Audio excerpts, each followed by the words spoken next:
As a new character, Unika has very few changes, but for the sake of completing the entire cast of Guilty Gear Strive, I might as well make a short video about her. ATG Penetrate, her daughter dipper, if you will, has a new hitbox adjustment where there's proximity requirement for the projectile so that it doesn't hit behind the character's own pushblock. I guess that this is just there so there might have been some cases where like this was hitting behind Unica and making some very odd situations. I'm not currently aware of what was happening here. In my own bit of testing, I haven't been able to really replicate any sort of phenomenon in the old patch. So if anyone can like explain when this would come up in the comments below, I greatly appreciate it. A change that I can pretty easily demonstrate would just be the universal system mechanic change to Invincible Overdrive. So our Mega Death Buster used to be able to be PRC'd with only 50% tension,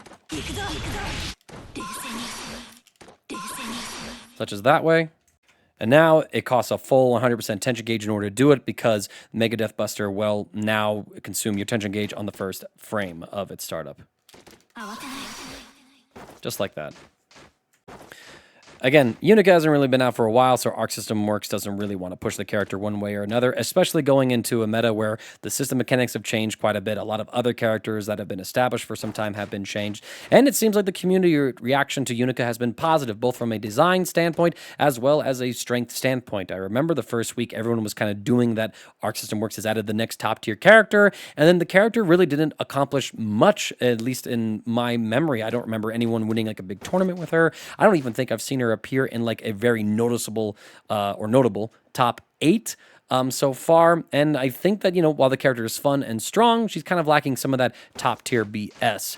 I wouldn't be surprised if in the future Arc System Works gives her some buffs, addressing some issues in her kit that players might have or Arc System Works considers her having. And then just like some of her other family members, she suddenly goes on a stint as being a top tier character for wrong reasons. So we'll see what happens. I think she's more than fun and more than functional in this patch going forward. She doesn't really care too much about some of the system mechanic changes, just being the kind of character that she is.